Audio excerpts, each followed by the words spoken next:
Welcome to episode 107 of the Headspace and Timing podcast. On today's episode, we have Dr. Theresa Larson, the United States Marine Corps platoon leader who became a physical therapist and psychological and physical wellness expert in her post-military life. I have to be okay with me. And this is going to be a really hard journey, but in a way I knew that these people just are unskillful in the way they understand mental health and understand humans. We're not just robots. We feel, we think, we all cope a little bit differently. But the people that were judging me and, talking about me, knowing that before I even deployed, I was like the perfect Marine, right? Everyone was like, you do no wrong. And then all of a sudden I asked for help for a mental health condition like bulimia, and all of a sudden you become this major disappointment. Welcome to the Headspace and Timing podcast, a show dedicated to breaking down the stereotypes around veteran mental health. My name is Dwayne France, and I'm a retired Army non-commissioned officer and a combat veteran of both Iraq and Afghanistan. After retiring from the Army, I took on a new mission as a clinical mental health counselor for my fellow service members.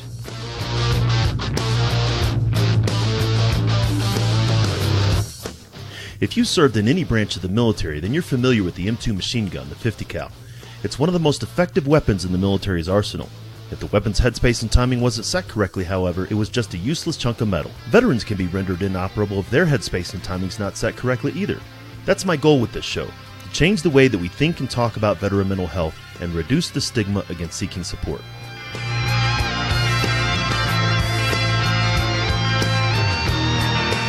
Each week, we'll talk with mental health professionals, veterans, and those who support service members, veterans, and their families.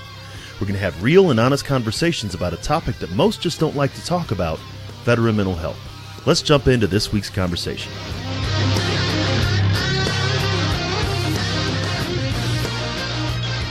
Hey everybody, welcome back to the Headspace and Timing podcast. Once again, and as always, we really appreciate you taking the time to listen and learn more about veteran mental health. And as we are increasingly talking about on the show recently, is physical health and the connection between physical health and our mental health, as well as spiritual health, and sort of everything that we need to have balance in. And that's why I was excited to hear about and bring on my guest for today's show, Dr. Theresa Larson, who's a former service member herself, but also has reinvented herself after the military and really focused a lot on health and wellness. So, Theresa, welcome to the show. Thank you very much. I'm stoked to be on. This is mental and physical health is what I love to talk about because it's a very big part of my life. Yeah, certainly, and I appreciate you taking the time to share with the audience a lot of what you're doing now with your company and with your organization, all the different things that you're doing. But before we get into that, I'd like to give you an opportunity to tell us a little bit about your background and sort of how you got to this place. Well, so, I am from Seattle, Washington, so I grew up there. And also did ROTC. So that's what my exposure to, getting into the Marine Corps was. I started off in ROTC, and both my brothers were Marines, and I had no desire to go to a military academy. I tested it for like a day, and I was like, no, not doing that. So went to Villanova, got the opportunity to play softball pretty competitively, and then joined the Marine Corps after. So I was commissioned and became an engineer officer in the Marine Corps, which brought me out to California, to Camp Pendleton, where I served as a platoon commander for 2.5 years. And during that time, I deployed to Iraq and to Bridgepoint, which is up in Northern California. We did mountain warfare training, and to Laredo, Texas. So we did like domestic deployments as well as to Iraq. And I got out of the military a little early due to a mental health reason, and which we'll get into. But I had bulimia nervosa. I was diagnosed with that and was required to get out of the military because during that time there wasn't a ton of support for that kind of mental health. Even though alcoholism was something that the military was pretty good at taking care of, it was these other things that kind of fell under the umbrella of addiction that at the time, the military just was like, well, we don't know what to do with you, so you better leave. And that was a hard transition for me because I didn't just get out. I got out honorably. However, it wasn't the way I wanted to get out. It wasn't what I'd envisioned. And how many times in life does that happen to us? Things happen. It's not like what you envisioned, and you have to just keep going. Can't stop, but it hurts and it's hard. And so that transition is hard for every veteran or every military member, but in particular for me, it was just like my whole identity was wrapped up in being this competitive person and Marine and being the perfect Marine and being a leader. And all of a sudden I was like, wow, I don't know what I'm going to do next. So from there, I ended up, because I played very competitive softball in college, I played a year of professional softball in Italy. Really hard place to play softball. But you can imagine having an eating disorder, like there's a lot of eating out there. And they really value the time with food. So that was a challenge in of itself. And but during that time, in my time with Italy, I learned like, okay, I want to be involved in the medical world, but not as a medical doctor. And I really like fitness, and I want to learn to respect fitness versus abuse it. So I decided to become a physical therapist. I decided that was the best route, not really knowing all the ins and outs of like what physical therapists do traditionally. I just was like, oh, this license of being a physical therapist is like the bridge between medicine and fitness. So I'm going to do that. When I got out of PT school, so long story short, I did all my prereqs, took a few years to do that, took 2.5 years to do that, and then went to PT school. So that was like 5 years extra. So I got my PT license when I was 32, and then started my career, and of course hit a wall in my career because traditional PT was just like BS to me. I just couldn't do it. I think because of my background and just needing freedom and needing to be able to do and serve people the way I felt they needed to be treated, traditional PT wasn't it at all. And so I found myself again like, WTF, what am I doing here? I just got this license and now I really don't like my job. So with my husband, we decided to start our own business, and that's where Movement RX came about. And it's very non-traditional, and we're actually really able to serve people the way they deserve to be served, but we're doing also things in companies and the military now where we're bringing focus on breath work and what breath work can do for the psyche as well as for your body to protect it when you're lifting heavy things. So it's been really fun to like the last 6 years to build this company to be something that I feel people really need. So there you go. And I'm here in sunny San Diego, which it is sunny right now, but it's supposed to rain. And I'm in my garage.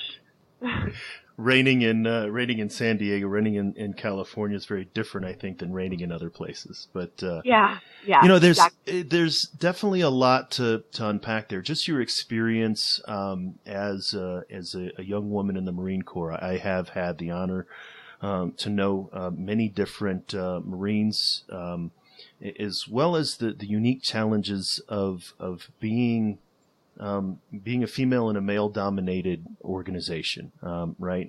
In my career field in the Army, I served with women from the beginning all the way to the end. I led women. I had company commanders who were women, battalion commanders, sergeants major. And so, for me, it's not that unique. But I'm wondering if some of that was a challenge for you. Well, so having two brothers that were in the Marines, like they kind of prepared me. So one was enlisted. He worked with Fast Company out of Norfolk, and then one was an officer. So I got two different perspectives. But the officer was a pilot, so it wasn't like he had the most rough life, not at all. The one that was enlisted gave me a better idea of what to expect. A very bare bones, like don't mess around kind of perspective. But he didn't work with a ton of women in the Marine Corps. So I went in knowing that there wasn't a lot of women in the Marine Corps in general. I still think it's a pretty low percentage. It was like 7% the last time I looked. And as an officer, it was even lower. Like, there's just not that many women in the Marine Corps compared to the Army or Navy or Air Force. But so I knew that going in, but I felt like, oh, well, I grew up with a single father and 2 brothers, so big deal. Like, I'm used to working with men, and it definitely is well at it in a sense of, okay, I know how to lead people. I also know how to follow. And I know how to communicate. And I felt that there's always there was struggles that I wasn't aware of going into it. So let's just say, like, there was a part of me that was really good at it because I was, I had 2 brothers and a dad, and the male energy was just easier for me to get along with. It was almost like girls, after my mother passed away, I didn't understand them. And, like, I didn't resonate with girls as much as I did with guys. So I guess I was a bit of a tomboy. So going into the Marine Corps was a place where I just kind of felt like I fit in, but I didn't realize that even though I felt like I fit in some ways, there was still a lot more pressure there was still a lot more stress on me. Like, if I did something wrong, like I did fitness competitions and I worked part-time with a supplement company when I was in the Marine Corps, and I had a website. I got totally scrutinized for having a website and, like, wearing fitness clothing that was tasteful. Or just like, wow, you look tired today, just from superiors of mine in front of my Marines. Like, I would get criticized with the way I looked in front of my Marines. And imagine, like, that's just women everywhere. What do we scrutinize women for is how they look. It's not their intelligence. Never is. It's like, oh, she looked fat on camera, or she looks, what she's not doing. She's not being a mother. She can't be a mother and run a business. Like, just those kind of things played out in the Marine Corps by superiors of mine commenting on the way I looked, or, wow, you look like you're in really good shape, or doesn't look like you're in as good a shape as you were, or, Marines who weren't in my platoon, because if they were in my platoon, I'd have their head, talking about me and how, what they would like to do to me, and I hear that through the grapevine. So, I wasn't prepared for that, I would say, in my, like, sheltered growing up life. But I think that I handled it the best way I could. As a 22-year-old in charge of all of these people and handling all these stressors, it still affected me.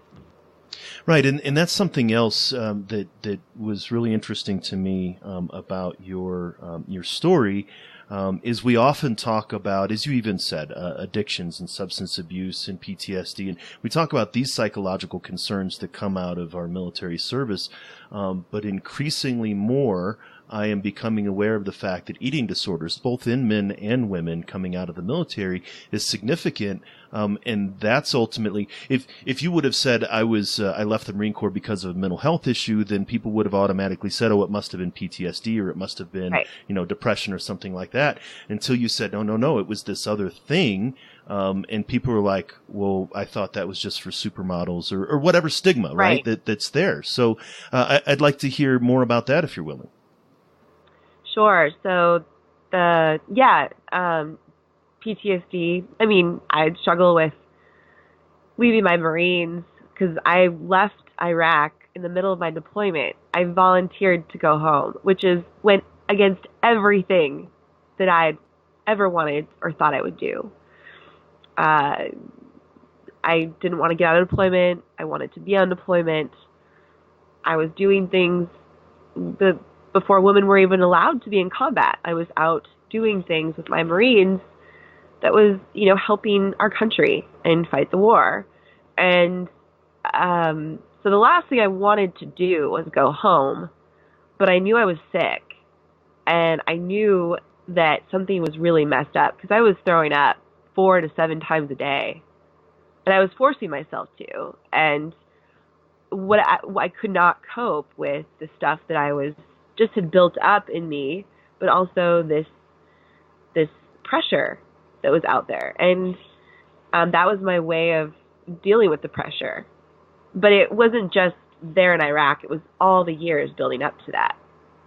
So, and just, it was almost like this pressure cooker of a situation where I can handle pressure, but all of a sudden it's like you can only handle so much. What's the straw that broke the camel's back? So, I told my XO out in Iraq, or my commander, I should say, I was standing in this as XO, in a platoon commander, that I was throwing up a lot. And he was like, yeah, you kind of looked unhealthy. You've been looking like you've been struggling. It's like, yeah, I've been struggling, and I think I need some help, like some legit help. And so, we went to our battalion commander, and he was like, well, why don't we send you to Khartoum? Because I was in Fallujah. Like, you can go work a desk job, and they have mental health over there. So I was like, yeah, but I don't have PTSD here. Like, it's not a trauma that I experienced. Yeah, we've been doing stuff, but I've handled that stuff pretty well that's gone on, and it's not that. This isn't just like right now. This has been building up for some time, and I'm a health specialist, and so I had to kind of really stick up for myself to get an eating disorder specialist. And so, long story short, like, I was medevac home. Was one of the worst weeks of my life, just because it was just embarrassing, and like, here I am on a plane with people who are physically messed up. And I was next to like a guy that tried to shoot his COC. Like, he literally went crazy, and he's in handcuffs. And here I am with an eating disorder, right? And I felt so small. Like, what the hell? I still had this idea that what I had wasn't legit, but I knew I was sick. Like, I just knew that. And the reason I knew that was because, well, I knew I was sick, but I wasn't just sitting at a desk job. Like, I was out of the wire, handling weapons, handling demolition. Like, people's lives relied on me, and I didn't feel like my 40% of mind space was good enough for these 50 Marines who needed a commander who was like, had her shit together. And so I felt like, if I'm thinking about when I'm going to throw up next, and the fact that I haven't eaten, I would do on my mission, 100%. And that's just not fair to the Marines. So that's why I had to leave.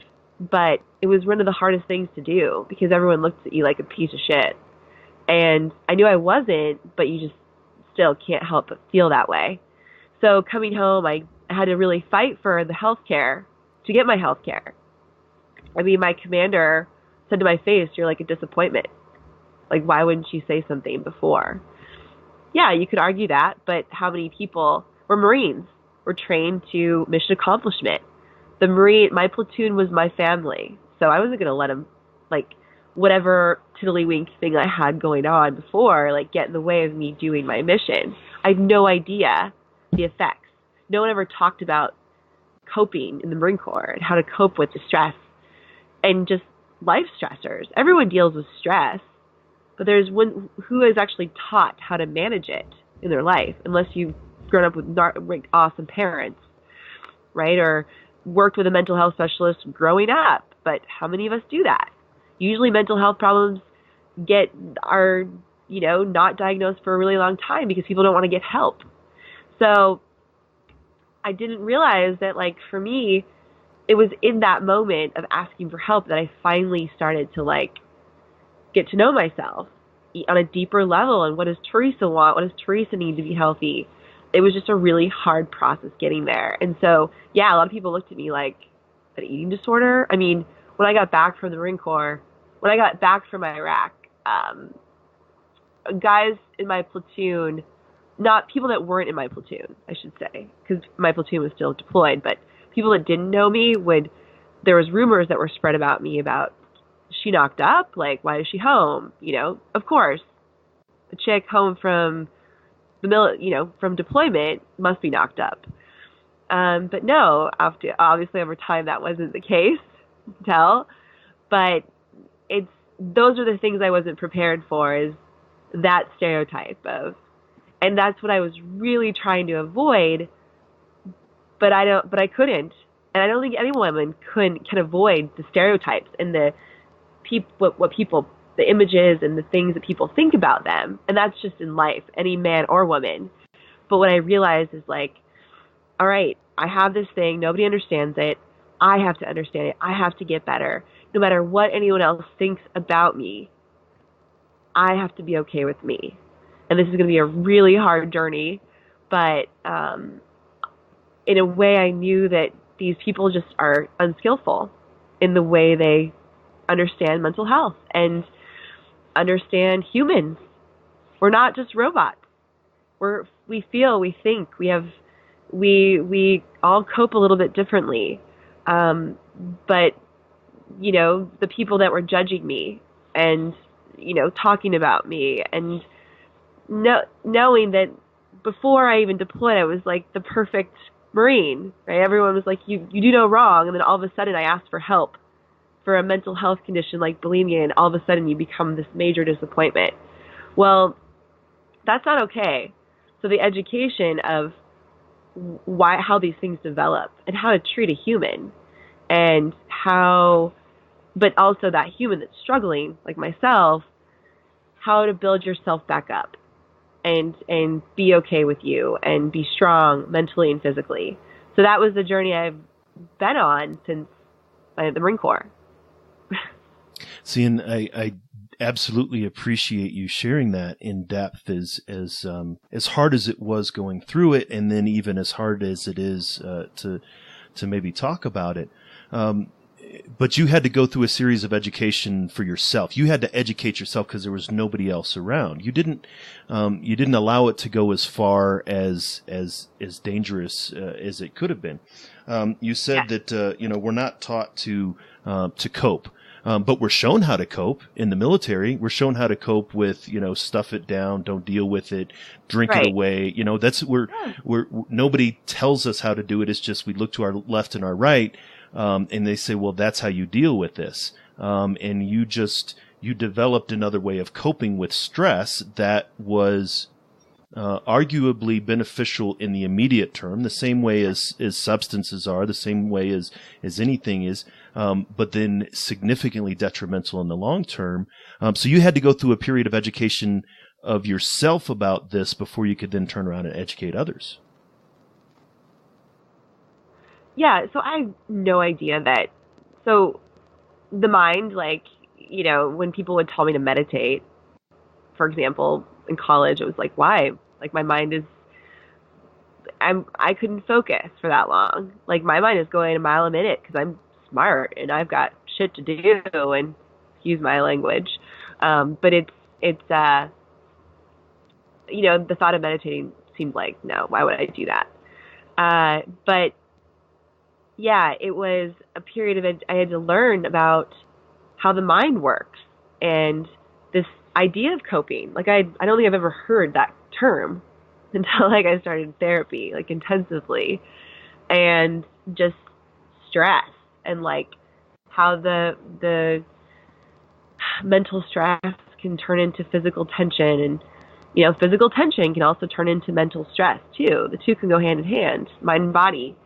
But until I really started to learn about the body, biomechanics, anatomy, and started to get some therapy for my mind. So PT school provided me all that anatomy and biomechanics and pathology, and then all the therapy I did supplied me information about my mind and how these thoughts that would come up and why they came up, and the neuroplasticity of you make a decision and you do this thing, and then it just gets more and more, it gets stronger like a muscle every time you do it.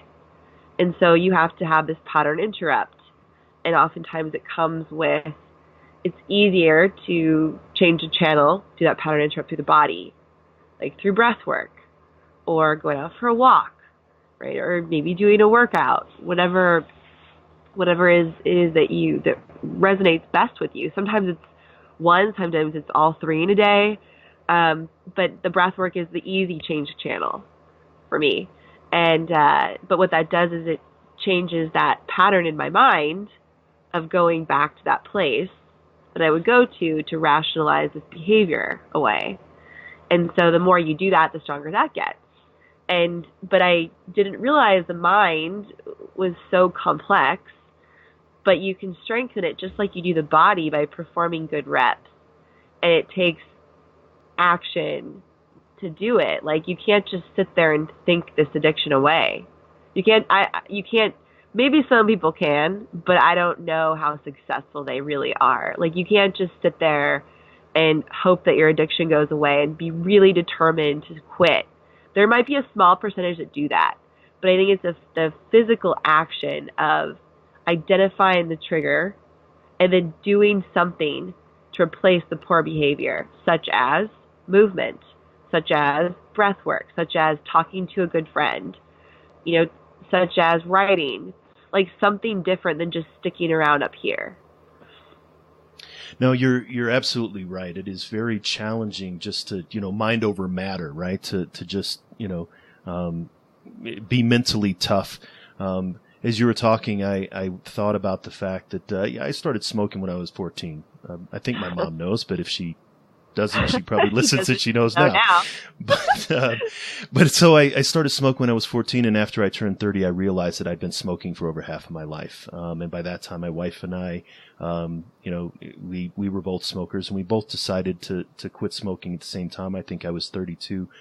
And I'm 45 now, so I haven't had a cigarette in all of that time. And yet, even thinking about it now, I'm craving, right? I do still in times of high stress, and this is almost perhaps it's the most graphic way I can describe this. Is a while back last year, I was flying home, and I was in the latrine in the airport, and I looked down next to the toilet, and there was a cigarette there, and the thought popped into my mind, said, "Oh, there's a cigarette. Why would I smoke a cigarette off of the floor of a public bathroom in the airport?" But that's the thought that came into my mind. And I was like, well, and even though I haven't smoked in over 15 years or whatever it's been, it's still constantly there. And that's where I think you're talking about that pattern interrupt. And I know that I'm never going to, I don't know cigars, no pipes, because I know that if I do, I will slip back into that very easily. Even being able to talk about that. And so this idea of just mind over matter, I quit cold turkey, so to speak, when I was 32, but then it's still an issue and I still have to be on top of it. Not to say that that's what I'm hearing from you, but that's what I thought of when you talked about being able to interrupt and disrupt. Yeah. Once you walk away from that, like latrine, right? Like you sit there for a moment, you think about it, take a breath, and you walk away. Let's change a channel. And in a few moments, when it was probably closer to 32, when you're closer, it was probably took a little bit more time to get over that thought. But the more you walk away, the more you say no, physically say no, physically walk away, the easier it gets. But there still is that, it's like once an addict, always an addict. But it doesn't mean you have to still practice the behaviors. Like we all have, I have a very addictive personality. So I just have to be mindful of that. That doesn't mean I have to be sick from this. Like you don't have to be sick from cigarettes or be a smoker, but that tendency is still there. And that's, I think, good to just be mindful of, be aware of. So when you go into certain situations, we don't allow smoking in bars here in California, and nor do I go into bars too much because I have a 1.5-year-old, so I'm not out a ton anyway. But I know, so for me, food is the drug, right? If I eat too much, and food is everywhere, right? Cigarettes are everywhere. Alcohol is in a lot of places, but it's not like food or, where you see cigarette reminders everywhere. If I eat too much out to dinner or eat too much at home, the thought is always there. Oh, you could just go get rid of this, right? Or you should just not eat for a day. The thought is always there. But it's less and less since the time I stopped binging and purging. And I just have to sometimes walk away, like physically walk away, take a breath, remind myself that, but physiology, like when you eat something, okay, this is what happens when you eat, like face the facts. Who cares if I overate? Why did I overeat? Actually, was I out with friends, or was I stressed about something? Typically, it's one or the other. So, what was I stressed about? Solve that. Start working on that, and then don't really worry about the food. And I get the sense that, yes, there is this why where I need to, and that's especially when I feel like I have this craving for a cigarette, it's the why, and I look around and what's in my environment that's causing this. And again, usually it happens to be stress. But something you had mentioned a couple times, and I'd like to dive a little bit into, is that you said with fitness, you learn how to respect fitness versus abusing fitness. It sounds like you've learned to respect your body versus abusing your body, and to respect your mind versus abusing your mind. Is there a connection there? Yes. So I think big picture, I had to start just looking at why I was using fitness and food as my drug. So whether it was overeating, binging and purging, or not eating and then exercising as much as I could to get rid of, either way, I just saw fitness as a way to make myself look better, right? Because if I looked more fit, more healthy, the more I would be respected, more people would make comments.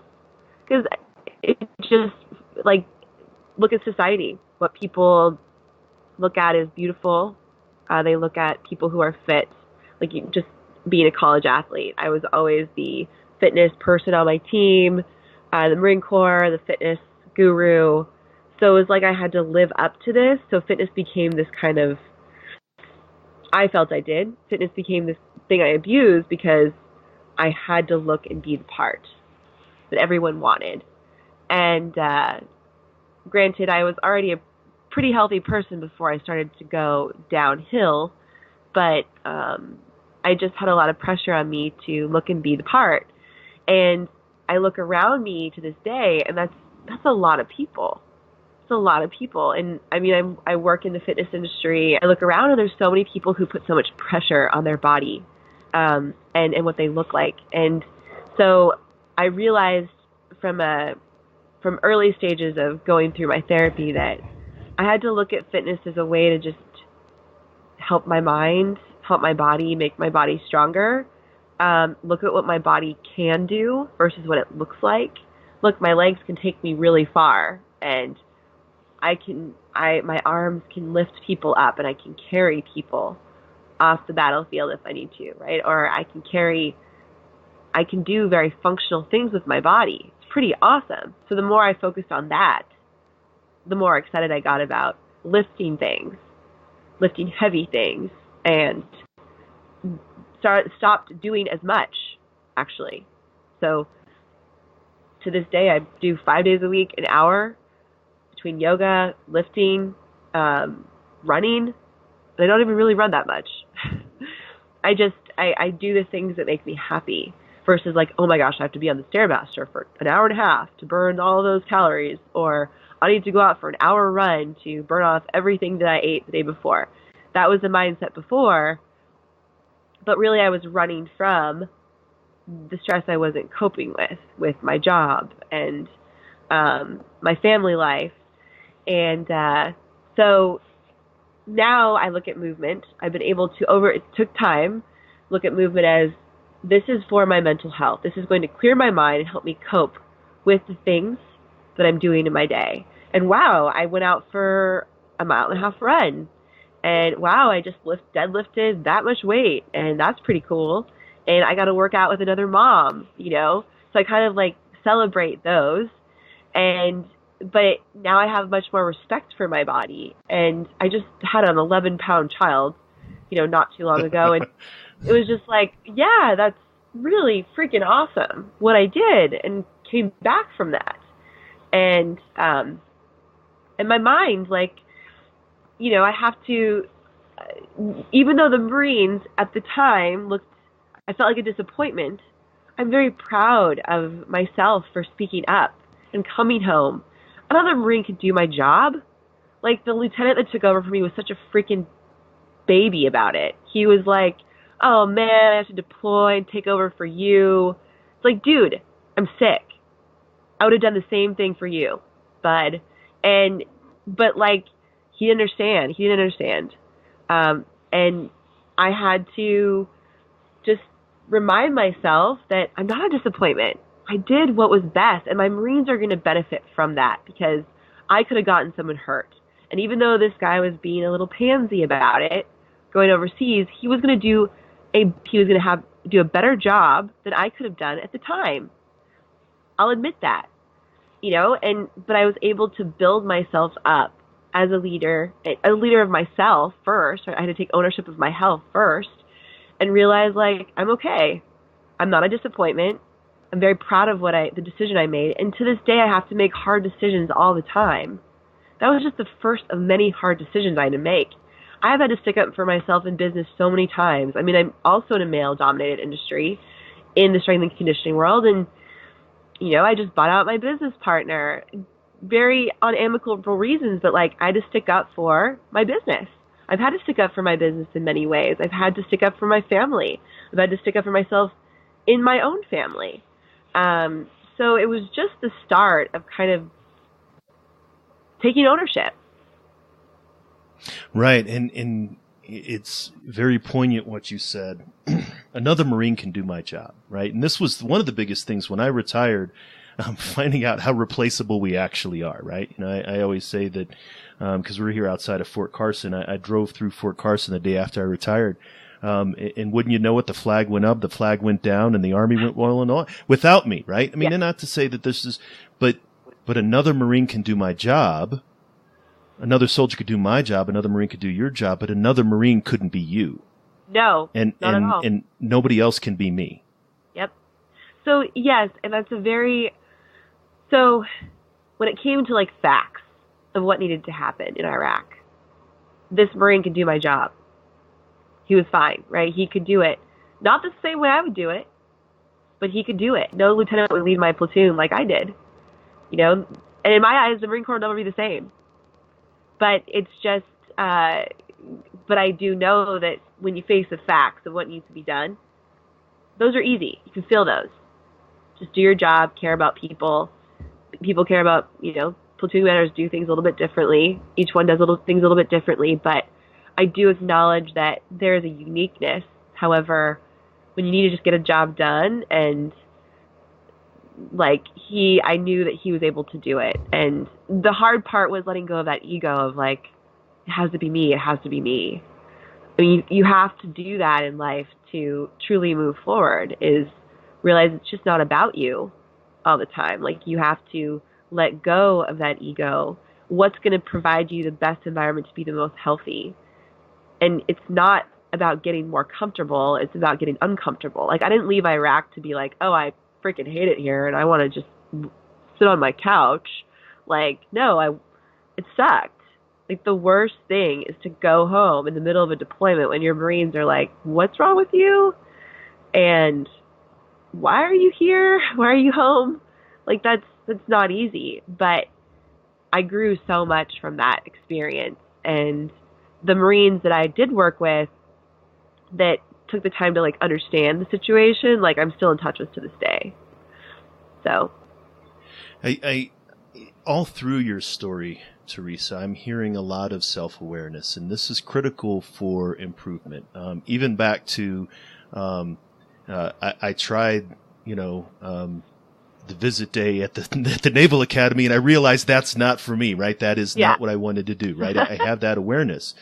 You have the awareness of being in Italy, and there's this concern that you have and how challenging it can be to be in this community that's all about food, the awareness about, I know there's a problem and the mission is larger than me.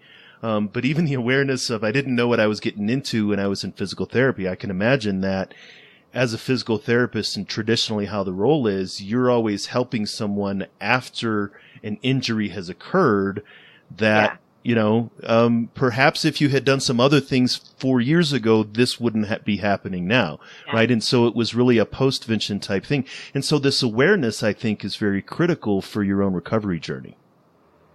Yes.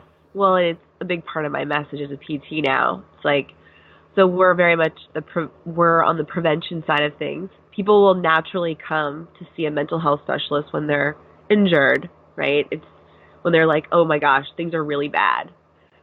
Very rarely is it for the prevention. Like, you normally see people in yoga classes or meditation classes, but that are on the prevention side. But to see an actual mental health specialist is like, things have probably gotten pretty bad. To see a physical therapist, things have probably gotten pretty bad. So I know that psychologically people are going to see me post-injury. But now that I've been doing this for a while, the reputation with us is like, no, go see her company, because you want to see where you're at mobility-wise and see if you're at risk for injury. And so people come to see us and get assessed so they know where they're at. They have like a baseline of where they can start working. Maybe they didn't know they had problems with their ankles, or they didn't know they had like range of motion issues with their ankles or range of motion issues with their shoulders. But we were able to find these inconsistencies, stability or mobility issues, and give them a template of things to do to help start working on that. But what I found is that we can never not touch upon the mental health piece. It's like, and it's not so much on the one-on-one practice, actually, because I don't have a lot of time. I have an hour with someone, sometimes 2, but still, it's like, okay, they've got so much physical stuff going on that, yeah, I focus more on that. And if there's any mental vulnerabilities, those will come up. But I don't get a chance to like sit down and really dissect those in depth. If someone really needs help, I will refer them. I'm like, you know what? I think a mental health specialist would be great in conjunction with PT. But what I found is that in my seminars I give to companies. So company leadership teams now hire me to come in. We talk a lot about being vulnerable and leading yourself first and calming the mind through the body and teaching different kinds of breath work and just doing some soft tissue mobilization for your spine, like what that can do. It's like a pattern interrupt in your day. You're doing a form of self-care. Like, when was the last time you did self-care? Well, I got a massage like 2 months ago. Well, that's great, but this is something you should be doing every day, like something, a little bit every day. And so it's been fun. It's been fun to actually finally go into companies and discuss mental health and ways to do it, ways to start preventing major issues through our physical well-being programs. And it's not to say that, like, school district of San Diego, right? They deal with parents, children who've been abused. 2 principals committed suicide in the last year. So not only does the leadership need help, but children and their parents. But I'm not going to child abuse. I would just like to be a bounty hunter for those that abuse children. But that's not right now. That's later on. That's like my next career. But the things that I can help with is not telling someone that not to commit suicide, but to like get on the beginning stages of just stress this chronic stress people are in, and start to help them cope better. Like, really tap into this term coping, and like when people identify triggers, becomes more self-aware of these triggers, but also provide them a list of resources for people who can help them if they're having suicidal thoughts.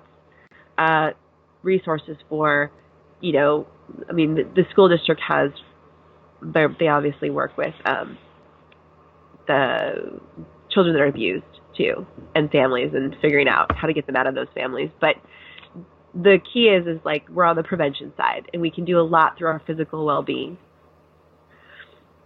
And that's absolutely true. The idea of prevention is critical. And you're right. Like you said, I always said that if I was a medical doctor, I'd be an emergency room doc. because people be coming into my office bleeding from 1,000 cuts, right? They always seek a mental health professional either just before crisis, during the crisis, or after the crisis has occurred.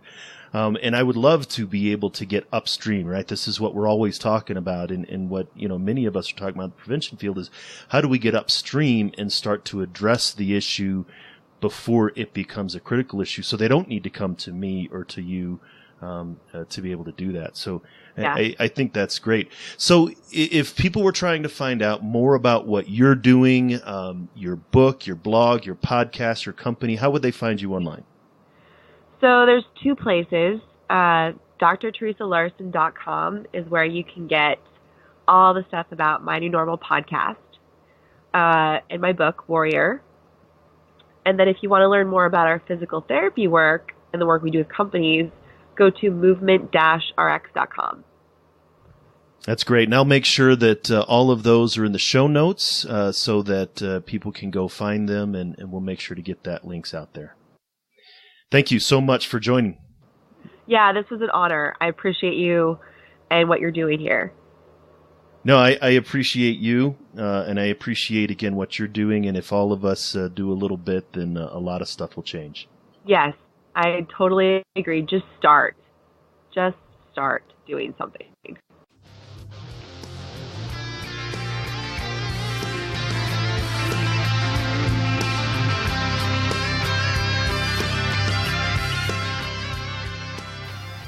You're listening to Headspace and Timing, where we're trying to change the way that we think and talk about veteran mental health.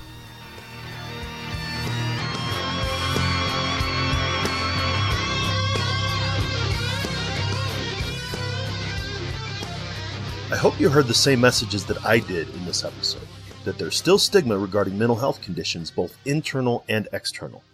An often overlooked but significantly impactful condition in the military and veteran population is the prevalence of eating disorders.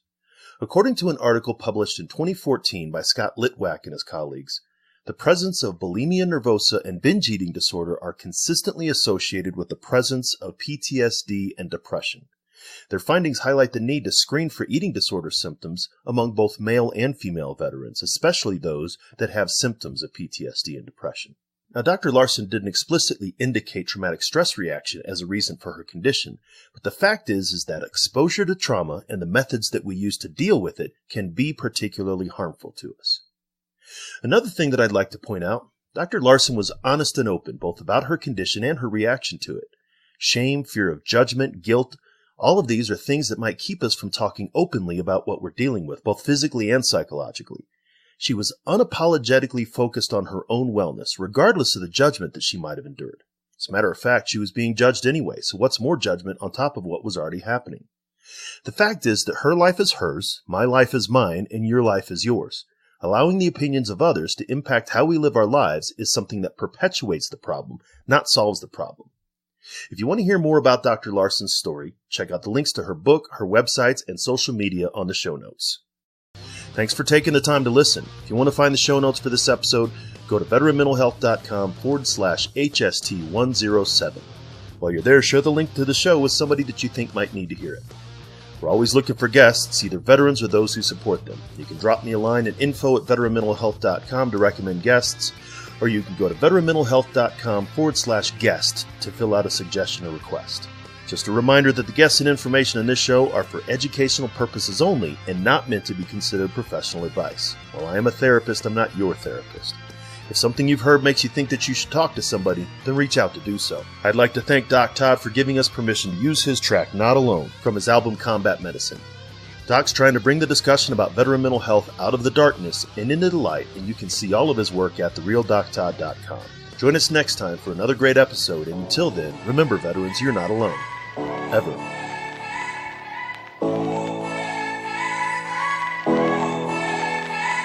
The struggle is real, found a feast and lost a soul. Eventually my drinking, it got out of control. There in darkness I roam, struggling to find home. See, suddenly death didn't feel so alone. 22 a day, destination unknown. It could have been avoided if you picked up the phone, but now you're gone, so I guess all we get is the tone. Nothing but bone weeds, overgrown, pushing up stones. I've triumphed over enemies, co-created enemies. Broke out facilities that tried to put an end to me. R.I.P. I'd rather grind in tranquility. Authentic tendency, embrace my ability.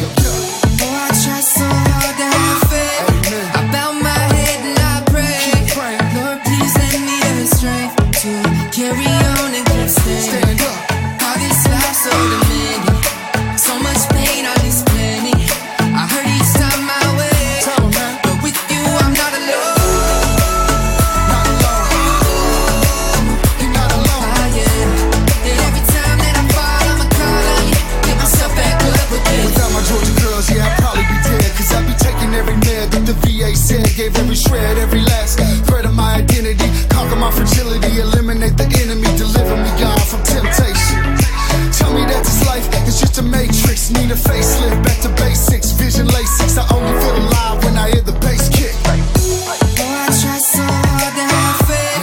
I bow my head and I pray. Lord, please lend me the strength to carry on and keep standing. How this life's so demanding. So much pain on this planet. I hurt each time I wait, but with you I'm not alone. Not alone. You're not alone. Yeah. And every time that I fall, I'ma call on you, pick myself back up again. Just pick up the phone, you're not alone. Just pick up the phone, you're not alone, man. Just pick up the phone, you're not alone. Yeah, pick up the phone, I'm right here. And I love you guys. Take those bottles out, dog, and pour them in the sink. Take the needles out your arm and the gun away from your forehead. It's time, man, you've been through enough pain, stand up.